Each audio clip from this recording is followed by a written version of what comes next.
what does it mean to be authentic? That's how crazy Keith Raniere was. All that money doesn't buy justice. Justice will be served.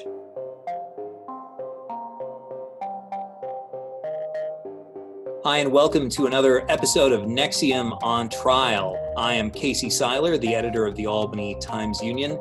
This episode presents the second half of a forum that the Times-Union presented at the Hearst Media Center in October of 2019, featuring our managing editor for investigations, Brendan Lyons, who has been covering the NXIVM story for years, as well as Toni Natalie, a former girlfriend and business partner of NXIVM founder Keith Raniere. Natalie is the author of the program Inside the Mind of Keith Raniere and the Rise and Fall of NXIVM, as well as Rick Ross, a cult expert and sometime deprogrammer who was engaged in a 14-year legal battle with the secretive self-improvement organization.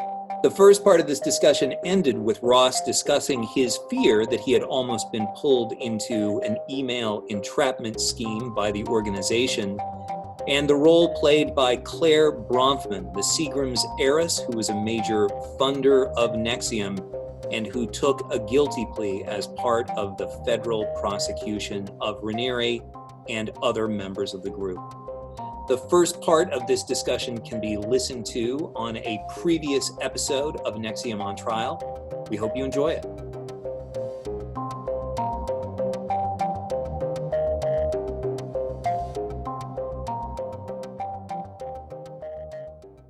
Talk about Claire coming into his life through really Sarah, I think, right? She signs up first for a course in Mexico and convinces Claire eventually to get into the organization.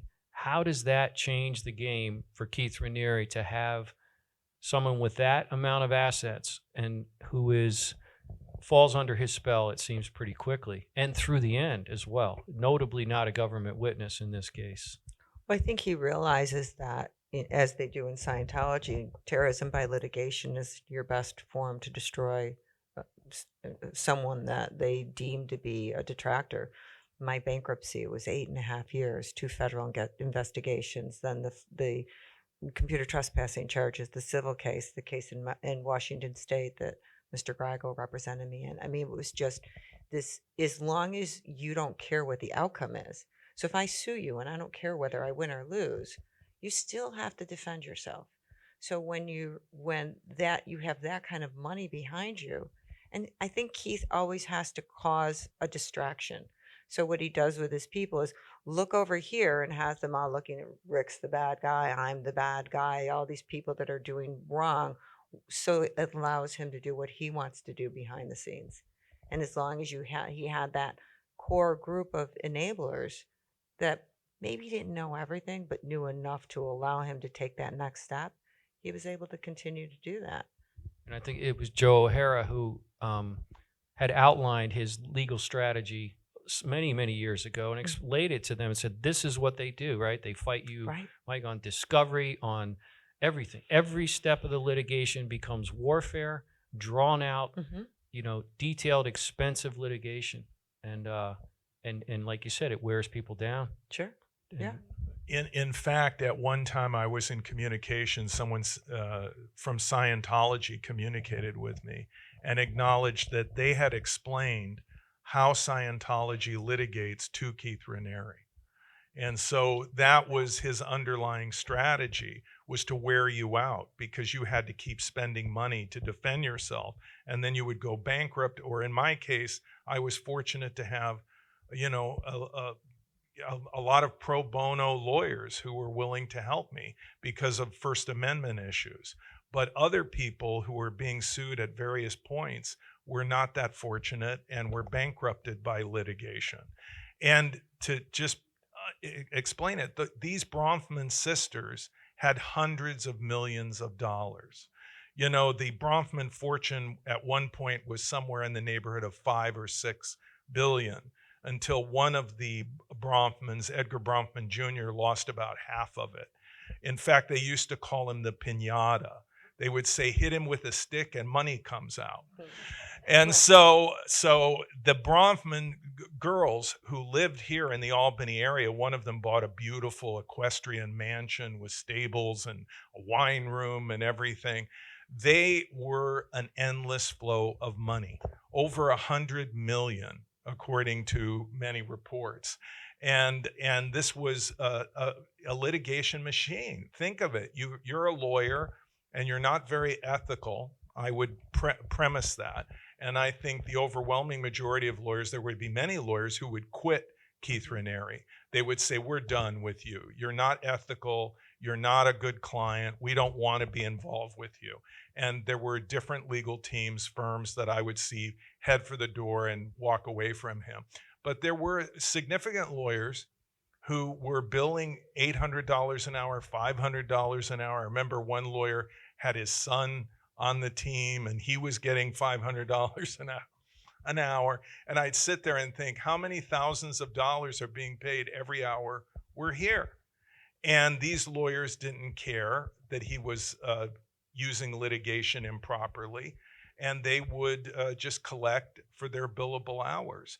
And he would find lawyers that would do that after the many lawyers who would not do that quit. And even in the end, he and his co-defendants go to trial, and Clare puts $14 million in a trust fund to pay for all of their legal defenses, including Keith's as well. So pivoting to the women, and we all know the stories now about the more recent secret sex club, they call it, with the branding of the women, and that would be his undoing.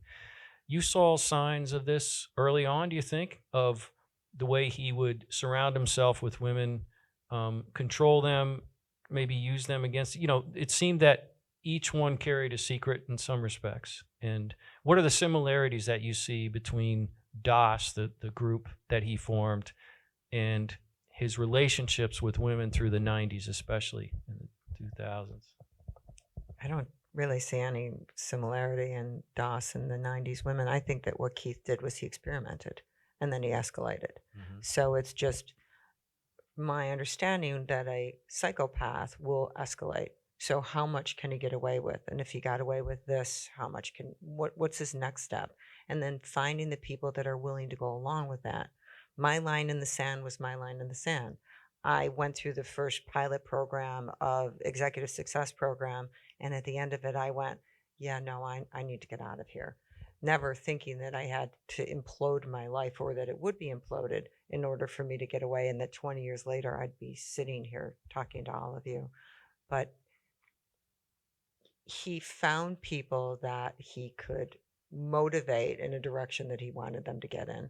And then he compartmentalized them and isolated them. So in developing of, Consumers Byline was a membership-based organization with business people, mostly men, not women, with young people that were really excited about this new up-and-coming business venture. And again, no internet. And then the next business that we went into was a health food business. So he wasn't getting that draw of Italicizing and women fawning all over them. And then he met Nancy, and he saw what Nancy could bring to the table in drawing people in. She's amazing on stage. She's a Charismatic. Very much so. She took me once to New York City. She said to me, I need you to observe something. Keith and I are working on something called laying in. And I said, well, what's that? She said, well, just watch the audience and you'll see. I'm going to try to get them to raise their hand. Now, this was a group of New York City judges, and it was traffic court cops. And she, Nancy taught kind of meditation courses on how to relax and how to work through these processes. And she said, I want you to watch the room, and I'm going to get a certain percentage to raise their hand. And I went out there and I said, okay, and I watched, and they did. And it scared the crap out of me. She didn't say, okay, raise your hand, but it was all subliminal cues. And one of the things she shared with me early on was that the way that she was able to work with someone through hypnosis, through NLP, was trust. So the first level is you get someone to trust you. And then you tell them your secrets, and then you tell them, the things that you're holding in, and you think that that's going to heal you. But those are the things they used against them. original collateral. Because of the web presence of the Cult Education Institute and the papers by Dr. Paul Martin, the clinical psychologist, who, by the way, was my co-defendant for over 13 years, as was psychiatrist John Hockman for many years. They also suffered, but of course, the case was dismissed ultimately. But because of those papers and the web presence, there would be many victims of NXIVM that would contact me. And many people, by the way, in the Albany area who would call me that were troubled about activities in their neighborhood, things that they saw going on, women and Raniere in the middle of the night, people they thought were illegal aliens staying in group housing in their neighborhood. I mean, it just went on and on. And when I compared notes with Jim Adato and with Dennis Yusko and others, I realized that things were escalating, that no matter what Raniere got, he wanted more. If he got 5 women, he wanted 10 women. If he had 10 women, he wanted 20 women. No matter how much he got, he had to have more. And I think Rex Smith touched upon this very, very well. He was enabled in large part by the law enforcement that refused to deal with him. All of the people who received complaints over and over again and did nothing, they were speaking directly to Keith Raniere. And what they were saying to him was, go ahead, Keith, it's okay. You can get away with anything. And so he kept escalating and escalating and escalating. And I think it's fair to say that he was a psychopath. I once asked the eminent psychologist Margaret Singer, I was dealing with David Koresh, and that was another group that had harassed me and that I had gotten people out of. And I had asked her out of curiosity, is David Koresh a psychopath? And she said, Rick, all cult leaders are psychopaths. It's like a threshold requirement for their job. They are all like that. But what we see with these people is they keep escalating and escalating. And I remember saying to Jim Adato, I am getting a feeling of dread, Jim. I am feeling like this is going to end, and it's going to end very badly. And I think he felt that as well. And there's human suffering going on too. I mean, the emails you get them. I've gotten letters from women that were in this organization who have been mentally, destroyed by this. And there were at least 3 women who had psychotic breaks. That is, they had a complete meltdown as a result of the training. And one of them called me, and they were treated not far from here by a psychiatrist, Carlos Rueda, who helped them when they were hospitalized. One woman ran naked out of an intensive in the streets of Albany. And then she was picked up and she was hospitalized. Another woman, not one of these 3, killed herself. She paddled a kayak out into the middle of a lake in Alaska and killed herself. And then there was another suicide associated with NXIVM. And I think that Raniere saw all of this and he realized, I can get away with anything. And so things escalated to the point of DOS and the branding. And I'm not saying that the authorities are totally to blame. Obviously, Keith Raniere was the perpetrator.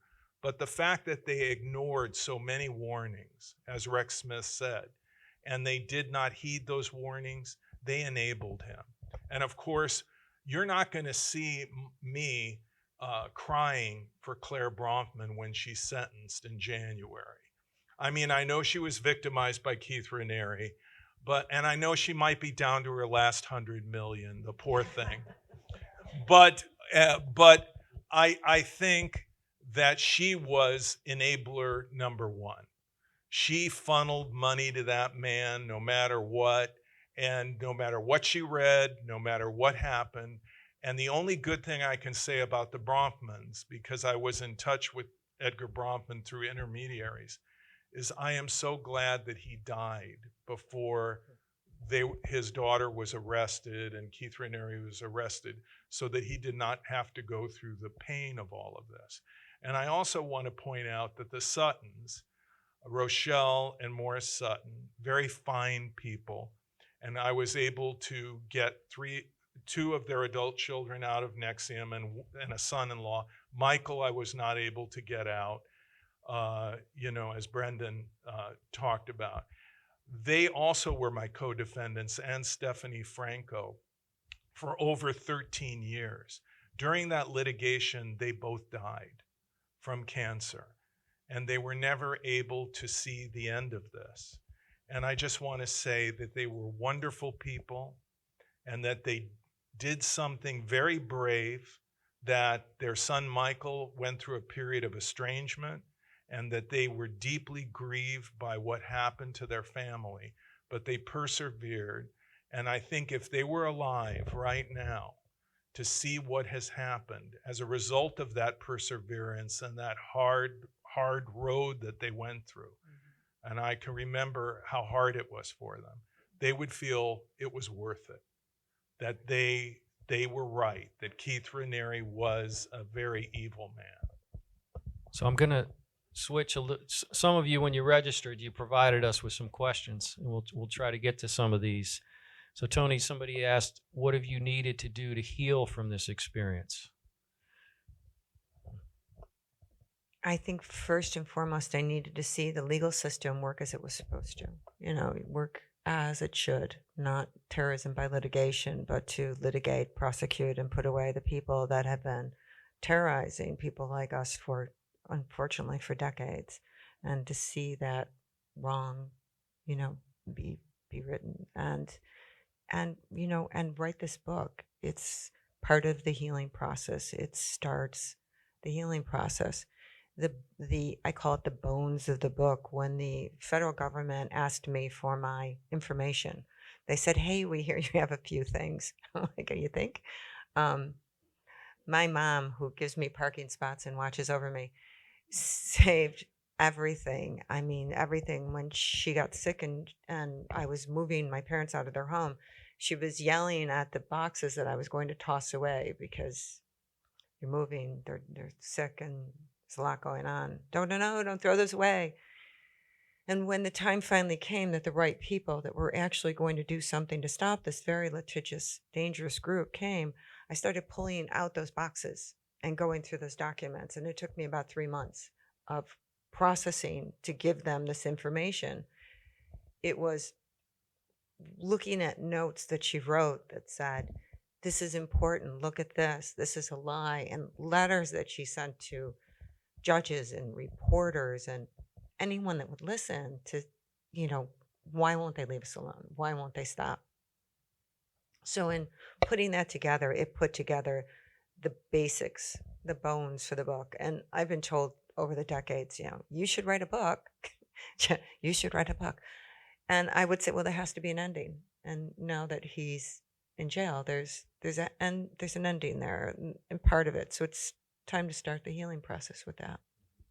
And so I'd seen that the turning point for the criminal prosecution was, to give credit to the Times does the story in 2017 on the branding of the women, the secret club.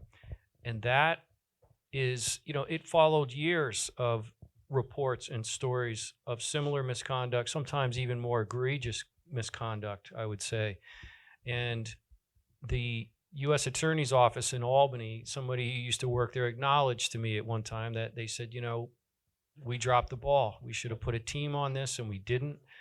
But when that story appeared now with a national audience, and you have the Eastern District of New York, which is a very large U.S. Attorney's Office, and they also specialize in RICO cases. They do RICO cases against mob rings, against, overseas criminal organizations. And they brought back, in fact, a prosecutor who was a RICO expert just to look over the shoulder on that case.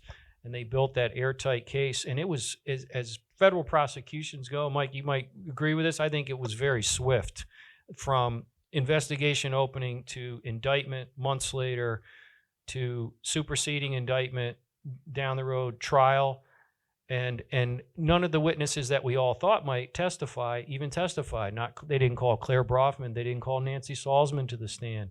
They kept a very streamlined case and proved every single count. So that was, and you were there for almost all of it, or all of it? Every All of it, second. right? Yeah. Yeah, it was part of the need to see. You watch this person, these people that attempted to destroy your life and lives of people that you care about and so many others. You want to see how the system used properly. And the fact that the lead prosecutor was a woman, I think, was just amazing. She would stroll back and forth in front of him, and she was beautiful. She was thin. She had long hair. She'd wear 4-inch heels. God, I don't know how she had them on all day, but she did. And she'd look at him like, I'm exactly what you want, and you are never going to have this, and I'm going to put you away where you belong forever. It was great. It was great. I think that was the poetry of it Yes, all. that it was women. That he terrorized women, but in the end, it was women who brought him down. Mhm. And one of the pivotal players who was really kind of a breaking point was Catherine Oxenberg, the star of Dynasty, the television series. And she would call me, and I worked with her for months before she became public, because she wanted to get her daughter India out. And she had actually herself, with her former husband, the actor Casper Van Diem, had brought India into NXIVM. And when they left, thinking, this is nuts, we're getting out of this, she continued and would not leave. And Catherine would call me, and she tried everything to get India out very quietly. She wanted no publicity, no notoriety. And then at one point she said to me, Rick, there's no way that I'm going to get her out unless I bring this whole thing down. And that's what I'm going to do. I'm going to blow it up. And I thought to myself, how many times have I heard this? I've heard many people that are angry at a cult, that are a family, say we're going to blow it up. But Catherine Oxenberg, God bless her, she had the guns to do it. She blew it up. And she really went for it and made it her center of her life for a period of time, as you can read about in her book. And that was the celebrity, the rich person that Keith never counted on. He had used rich people and celebrities to lure people in, but it was a two-edged sword, and Catherine Oxenberg was the blade that helped to cut his head off. Absolutely. And she, I think, in many ways embarrassed the New York State authorities, who had received letters from Sarah Edmondson and other people, complaints about illicit brain studies that are being conducted on them, and traumatic brain studies that were unsanctioned, non-peer-reviewed nonsense. And the doctor recently lost his license over it. It took a couple of years, but the initial reaction of the health department was to say, well, that's not really in our purview. That's not, a doctor-patient relationship issue when this doctor is branding you. But then Catherine comes to town and meets with the Attorney General, and then there's stories about that, reaction from the health department. Suddenly now the governor's ordering the health department to reopen the case, and come on, it's... And Catherine is basically saying to them, I am a celebrity. I am related to the British royal family. My mother is a princess, and I'm going to work it. And if she worked it. if you don't do what you're supposed to do, I'm going to say, what's your name? I'm going to say, he told me that he wasn't going to do anything. I showed him the evidence. I told him about it, and he said he wasn't going to do anything. And I'm going to take names, and then I'm going to do interviews and name those names. And so she was resolute. She had her eye on the target. And I think it's an irony that Keith Raniere was brought down by women. And that, of course, Toni was ground zero for the women that would take him down. And then the prosecutor was a woman. I think it was poetic. Let's segue on that. One of the audience questions was just about what makes well-educated women remain in a situation such as this. And that dovetails to another question that asked, what is the mentality of people attracted to an organization like this? First of all, I've done 500 interventions across the United States. I've worked in every state except Wyoming, and then I've worked in Asia and Europe and Australia. I've been there 6 times. Everybody thinks it can't happen to me. Bull. It can happen to you. Out of the people that I have deprogrammed, 5 of those people were medical doctors. One was an orthopedic surgeon, another one of the top anesthesiologists in the world. All of them were taken in. If you think you can't be had, then why do they have celebrity endorsements? Why is there advertising? Why is there negative campaign ads? Because we are all persuadable, every one of us. And what Toni's touched upon is that when we're in a difficult time in our life, when we're in pain, when we're looking for something to give us some solace, that's when we're most vulnerable. And if I could see a common thread amongst the highly educated and very intelligent, even brilliant people that I've seen that have been coercively persuaded, tricked, and trapped into a destructive cult, the common thread would be they had the bad luck to run into a destructive cult at a very vulnerable time in their life.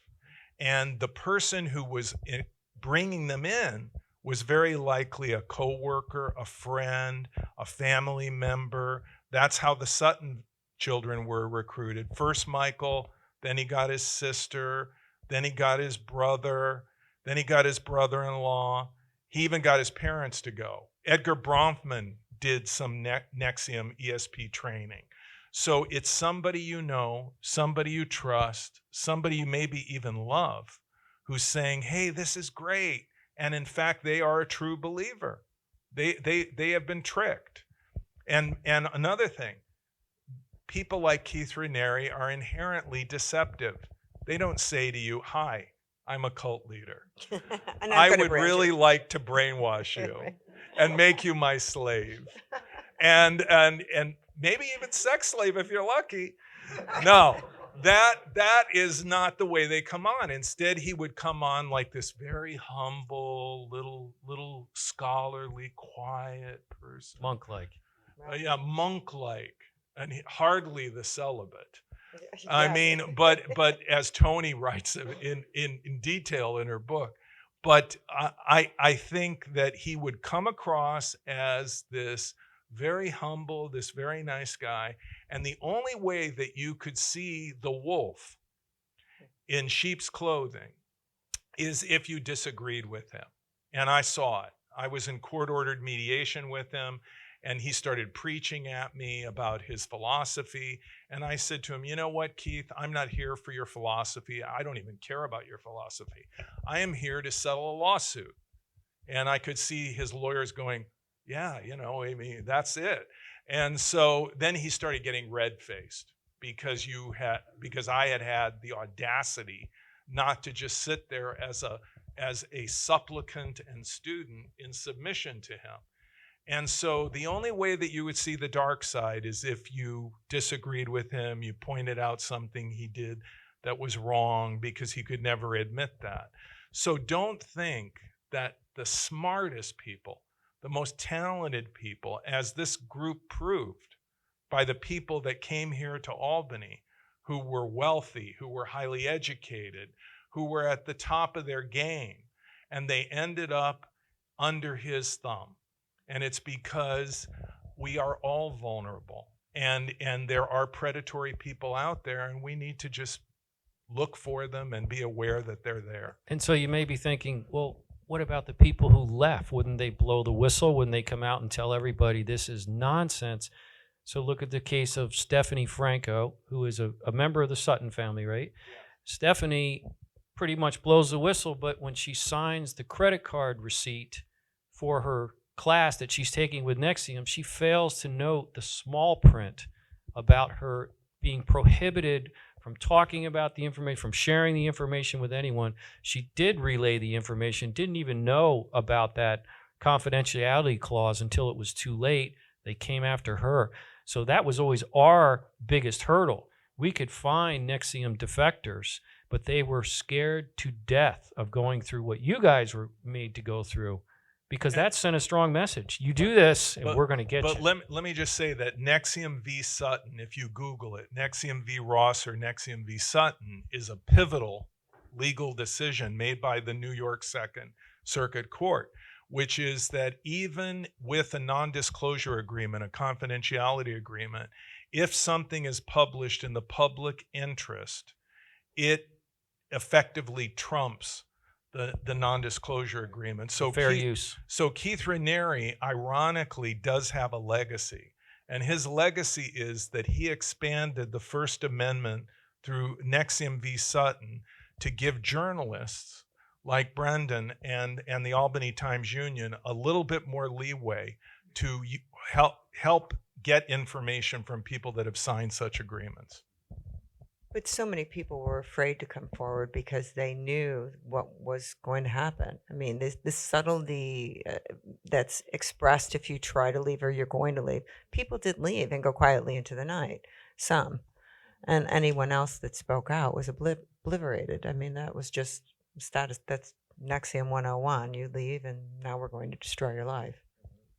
I'm going to set up a question for you, because there was another question from somebody that asked, will there be more prosecutions at this point? People have wondered about Karen Unterreiner. How did she escape? And my understanding is Karen Unterreiner, who was part of his inner circle and a critical part of his inner circle, expected the knock on the door when Nancy and all these others got rounded up. It never came. They don't know why. But my understanding is that Keith could be tried in the Northern District for the charges that were severed out of his case in Brooklyn. They said, no, you don't have jurisdiction here. Those crimes took place in the Albany area. You can prosecute him there. The risk they run is that if he gets sentenced to life or something equivalent of life, and they have a second trial that's just piling on, they run the risk, I think, of setting up an appeal of some sort. A witness contradicts their earlier testimony, or he gets a new legal team that attacks, some way finds a way to unwind the first conviction. So I think if you see a very harsh sentence for him, you'll see the Northern District say, that's it, and game over. We don't need to take him to trial a second time. And the question to you is, what do you think he should receive?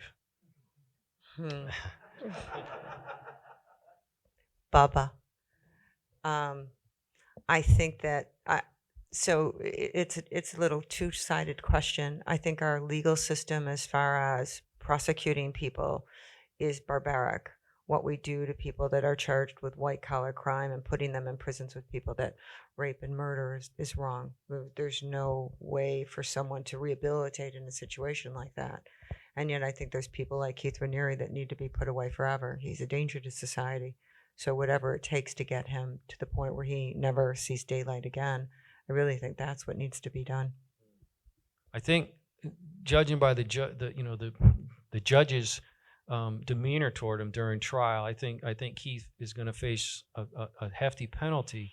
The question becomes then, the women who were his co-defendants, were they his enablers? Were they also victims? They were certainly a mix of both, some of them. And so you wonder, whether their sentences, they might get away with home confinement. I mean, who knows? I think it might. What do you think there in terms of? Yeah, right. So in order for it to even be a RICO case, or for him to be able to get to the point where he did, they beautifully laid out an inner circle, as they call them, and one by one presented the people that were the people that enabled him to get to where he is today. You don't get to this point on your own, especially someone like Keith. The people that are now facing charges and looking at sentencing, there's sentencing guidelines that the government has to use. I watched that judge watch what unfolded, because when they did their allocution, when they pled to the charges that they agreed to with the prosecution before the trial, the judge wasn't aware of everything that went on. And I think that whether he can or can't, I don't know the laws on that. I think he's going to take into consideration the amount of damage that someone like Clare Bronfman did with her money.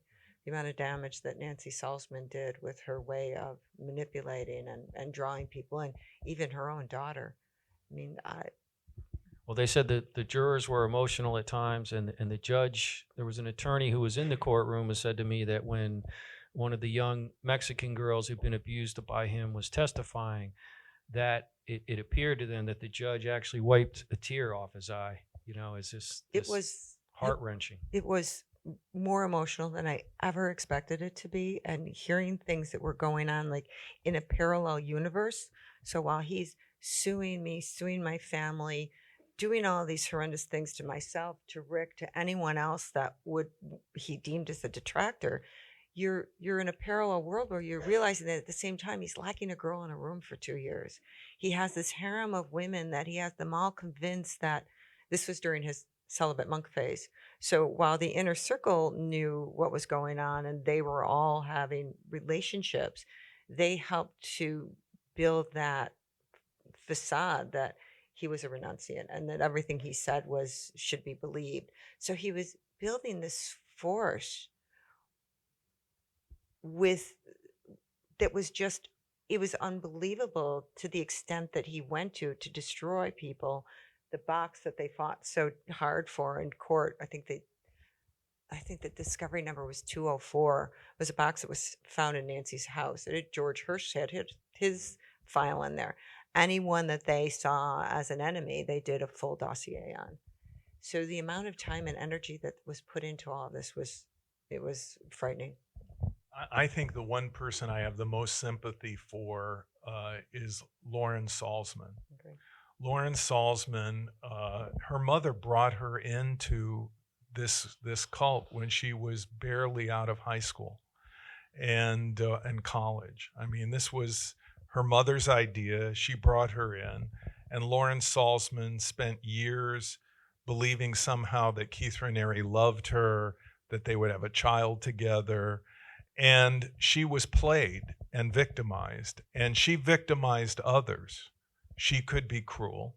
She could exploit people. She recruited women into NXIVM, and she will be punished. But it seems to me that her mother should be punished with a sentence longer than her daughter. Though the way that this plea bargaining process went out, it seems like Nancy Salzman will walk away with a relatively light sentence. And her daughter may end up getting a fairly severe one. And of course, the actress Allison Mack, who was in the television series Smallville, will probably get a very substantial sentence. And maybe the bookkeeper, Kathy Russell, might get probation or not that much time in jail. And my hope is that Keith Raniere will get at least as long a sentence as his last birthday, which would be, I think, 58 years. And that's, probably a product, too, of Nancy walked through the door first and pled guilty first. And so you often get the best deal, because when they have a case and it's now an international audience, and that U.S. Attorney's Office will make that sacrifice to say, the president of NXIVM wants to plead guilty, let's do it. And then you saw the house of cards crumble, and Keith was left standing alone at the end. And arguably, Nancy Salzman threw her own daughter under the bus. I mean, that's what she did. She took a plea and got a good deal, because he or she who pleads first usually does best. And so Nancy Salzman feathered her own nest and left her daughter to twist in the wind. Yeah, the co-defendants, if we're to believe, what the attorneys say, and I do, that they did not know she was coming in. They just knew suddenly there was a change of plea hearing, and but they were also forbidden from communicating with one another. So she couldn't talk to her own daughter about it. She risked, having that undone for her. And she's so, such a stand-up person that would have been a horrible thing to do, to give her daughter a heads up, huh? Yeah. So, Rick, any closing remarks? Well, all I can say is this is the first time I've ever flown into the Albany airport. I did fly in at after midnight last night, and it was quiet and very hard to get a cab, by the way. And all I can say is I've been up to the capital city region many times, and the Hudson River Valley. I like Albany, Schenectady, Troy. And for so many years, I heard so many stories about the people that were suffering in this city because of Keith Raniere. And so many people in Albany, people that lived down the road, that lived next door, that were in the condo development, or that did business with Barbara Boucher, they would call me and they would say, there's this weird stuff going on. There's this guy, and he walks around with these women, and they're like skeletons, and they look like they're on drugs. I think maybe they're on drugs. And I would say, no, ma'am, they're not on drugs, but they're on something, And so now finally I'm here, and we're talking about all of this. And for so many years, I felt like we were all talking into the wind. And finally, it's come to something, and it's over. And I thank you for this closure. Thank you very much.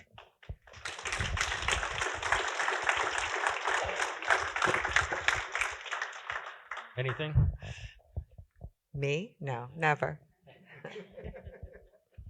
So I understand the attorneys tell you in the fact of bringing the other charges against Keith in the Northern District, that it could tip his appeal.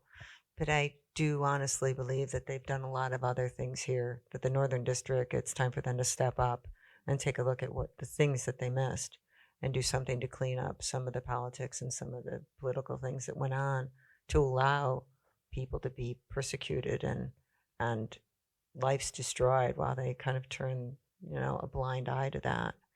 So I would like to see that happen here. I would like to see some of that come to light and offer a healing place for people so that they see that all that money doesn't buy justice, that justice will be served in the right way.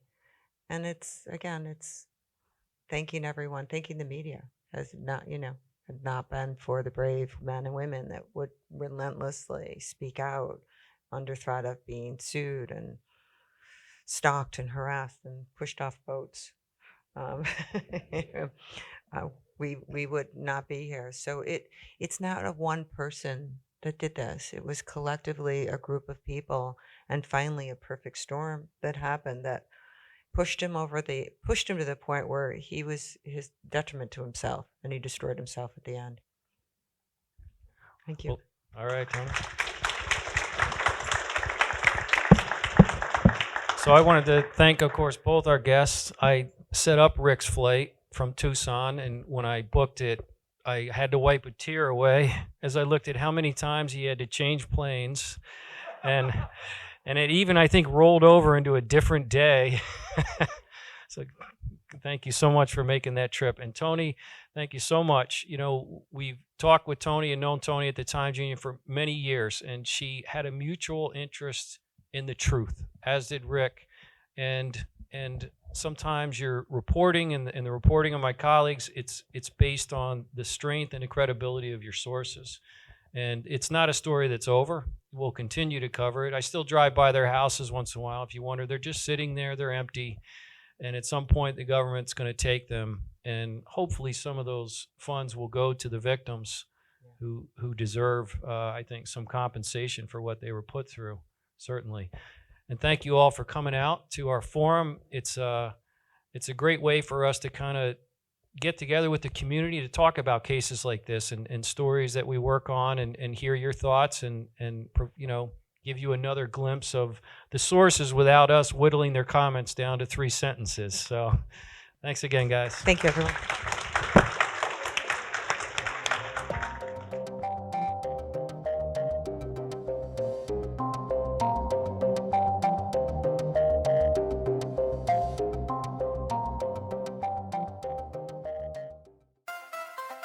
If you're enjoying this podcast, take advantage of all the Times Union has to offer and support our efforts to bring in you award-winning journalism by becoming a Times Union member today. Go to timesunion.com/subscribe